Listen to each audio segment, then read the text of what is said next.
Here you go, building the loft after a successful transport from Reagan National Airport.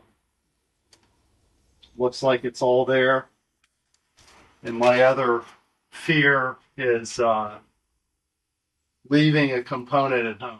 And it looks like everything made it.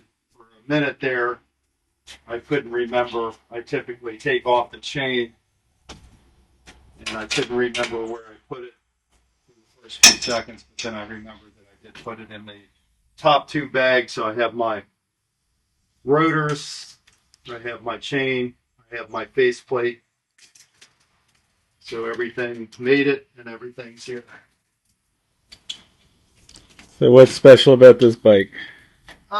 You know what? It's a Loft, and it's a brand that is out of Iceland. They're headquartered in Iceland. It's light. I didn't elect to get the heavy duty fork, but what I like about it over my other gravel bikes, which I have two or three other ones, is this is the latest generation, which offers the universal derailleur hanger. What that means in plain English is the way the derailleur is connected to the bike. It's very substantial, so you can't bend it, which will prevent a possible calamity of repairs. So that was my main focus for getting this bike. And the other nice thing about the Loft frame is it will accommodate up to a 50 plus C tire. So it has a lot of clearance, and I think the trend in the gravel industry is bigger and bigger tires. It's sort of been proven that the wider tires don't slow you down. In a lot of cases, if the terrain's very rough, they speed you up. So I'm running 47 mil Pathfinder tires. So yeah, it's set up. This will be number 5 for Kansas. I've ridden the north route twice and the south route twice. So this year they're going up north. They say it's more rugged, but you know, it's a challenge regardless of which way you get. Alrighty. Okay, we're off of Route 50. Got turned around here. We're looking for 18th Road to cut over to Emporia. Got 200 miles on Saturday. It's Thursday. Already lost. We'll get there. Well, folks, Jimmy, 5 years. We go 3 mile ride to town turned into 10 miles with a little bit of interstate. Oh, by the way, a little interstate, a few tractor trailers. It was awesome. let's do it again on the way back. The anti-gravel. Everything that's not gravel. Semi-trucks and busy road. Tom and I had a good run out there for the shakedown of the bike, so I got it assembled out of the case. We went out on the course, the 206 mile course, rode out of town, met up with a pro, and another guy joined us from North Carolina who was friends with an acquaintance that I had in Cornelius, North Carolina. So it just shows down in Emporia, it's a small world. Had a great ride, got to be in the mid to high 80s out there. Water was a little bit on the short side, but we managed to get back into town. Grabbed a couple bottles of bottled water, a little bit of gelato. Had a great time. The gravel was somewhat dusty, but pretty smooth, so it was a good experience. Skinny Tom's rolling good, so it was good to see him out on his decked out checkpoint. Had a great ride.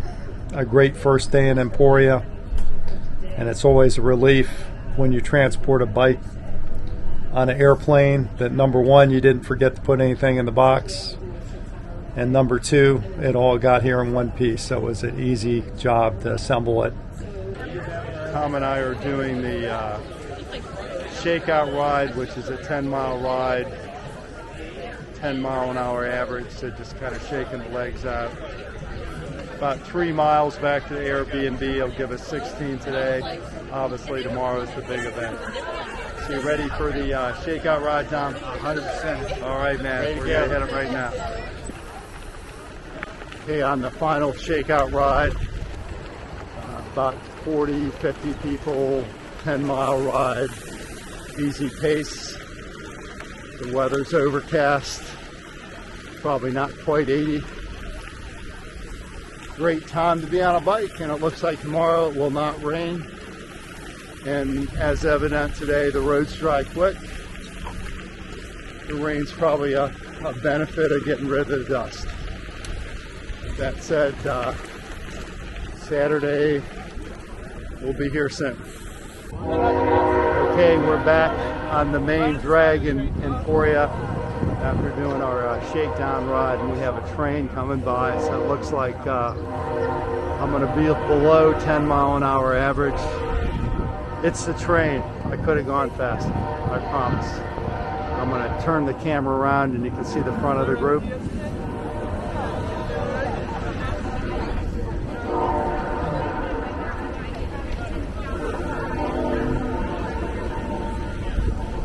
Good old downtown Emporia, which obviously by the site we have up here is a railroad town.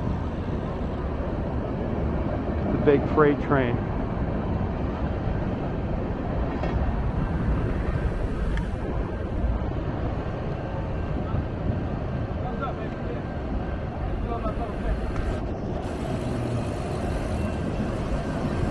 So what do you think?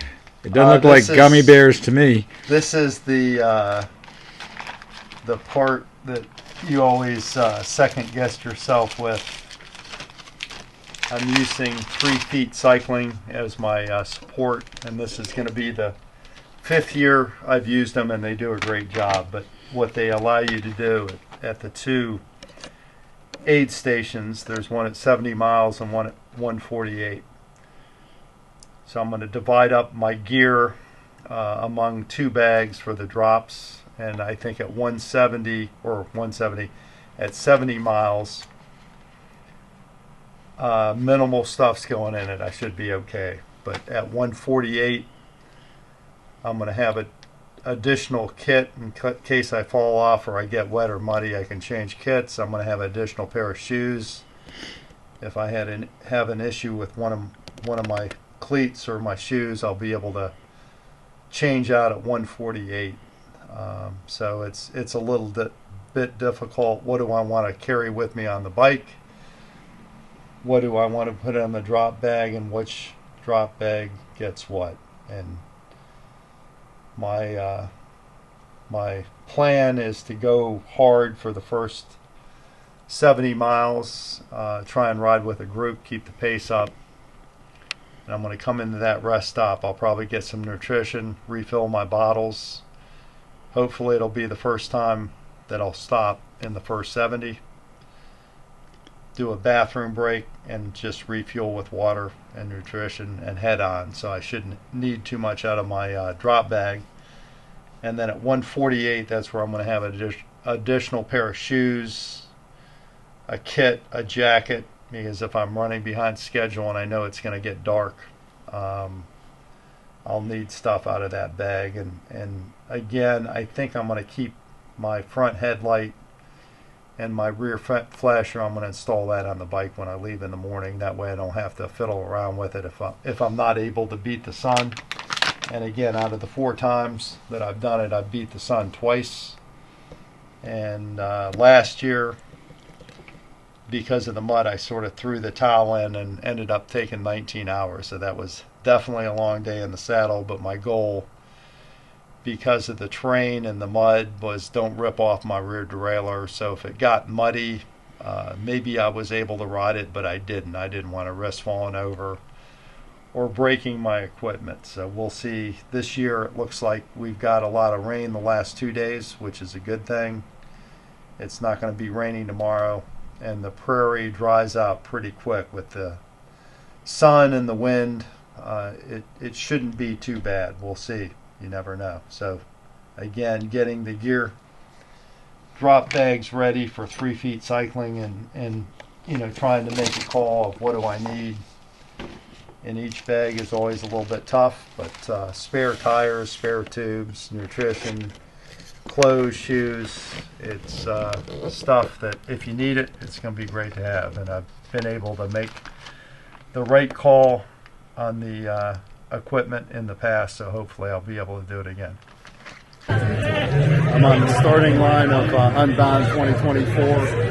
It's about 6:25. I'm going to start in about 5 minutes. The goal is to keep a fairly good pace to the 70-mile aid station, and then from 70 to 148, be conservative. It gets pretty rocky and crazy, and then you know, the last 60, 65 miles, whatever I got in the tank, pedal it on in, keeping my fingers crossed. Heading out on the course, got in about 3/10 of a mile, so I have 202.4 to go. It's not going to be that hard. And it's going to be, I got the hard part done. Getting through the crowds, right? It's the tough part. Is the easy part. That's true. No elevation, no rough gravel. That's what they say. And now we're in. Good group. Reasonable pace. Feeling good. Definitely pacing it.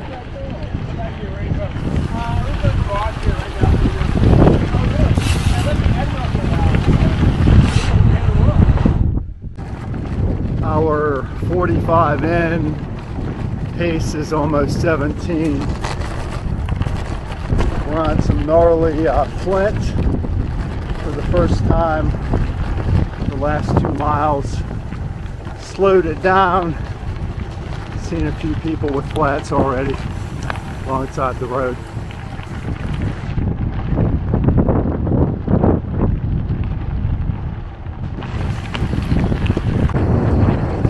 Made it through the water stop at 40 miles, feeling good. I'm on a decent pace. Heart rate's low. Weather's perfect.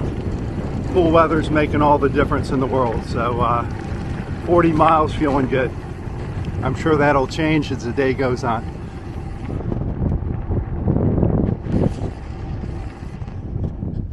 Okay, mishap number 1. Fortunately, I caught it. My seat bag shook off. I lost my cartridges and all my tools. I was able to ride back and get them. Took me about 5-10 minutes to get everything straightened out. Again, if that's the worst thing of the trip, or the adventure I should say, I'll be doing while people are rolling through here at a pretty good pace. Shoot it down the road. You can see sort of a double track, a little bit rough. We were on some really crazy rough stuff a little bit ago. But with that said, a minimal stop and onward ho. 52 miles in, sort of by myself. The roads are going from being very challenging to rideable, which is the nature of Unbound. We got a church up here out in the middle of nowhere. A couple riders behind me. So far so good. Quarter done. Hard part's coming between 70 and 150. With that said, overall, here you go, man. The Open's doing it. Crew for hire, 3 feet cycling. So 11:25, rolled in here about 5 minutes ago. More or less on schedule of what I wanted to do. Get in here between 11 and 12, so I'm running right in the middle. The next jaunt from the 70 to 148 is going to be the hard ride.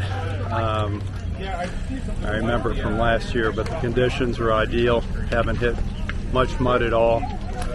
The weather's cooperating. The sun's coming out here and there, but all in all, out of all the Unbounds I've done, which is 4, this is Probably so far the best conditions. With that said, off to Council Grove. All right, when I'm shooting these videos, we're on the good roads because I can't take one hand off the bar on the tough roads. I'm at 92 miles. There's water at 112. I'm playing it pretty close. I'm down to one bottle. I didn't fill up my Camelback. I probably should have, but it's not blazing hot out, it's just hot, so I should be fine. Again, I'll do a 180 on the camera. Good road, one-handed. Definitely been through some flint though that requires some real concentration. There's been a lot of people with flats alongside the road, but beautiful country. Great ride so far. Legs are not barking at me yet. Talk to you. Over and out. At 112 miles, less than 90 to go to the finish. Temperatures warmed up to about 90 degrees. Neutral water stop, and again, the next aid station is going to be at 148, so we got about 36 miles to go to get there. The distance between 70 and this stop at 112, a lot of single track, some pretty brutal non-maintained roads, but that's part of the ball game. So the middle section from 70 to 148 is the challenging area. So if you get through that from 148 back into Emporia is going to be welcome. So far so good, no cramping on my legs. Heat's bothering me a little bit, sort of almost ran out of water, but other than that, it's one hell of a weekend to do Unbound compared to the prior four. I think we're hitting the weather right. I've hit about zero mud, a couple little puddles, and no rain. And a little bit cooler temperatures, even though it has been in the mid-90s out there on the plains. All right, next stop, Council Grove. Rolling into Council Grove, mile 148 on the bike trail that parallels the river. That was a hard section. Baking and shaking. It was probably mid-90s out there. A lot of minimum maintenance roads that were just crazy rough, but 1 mile away from doing my second aid station at 148. It's about 5:30 p.m. Probably won't beat the sun, but the objective is to get another one, number 5, under my belt. So it ain't easy. A lot of work, but so far a great adventure.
Houses were let own.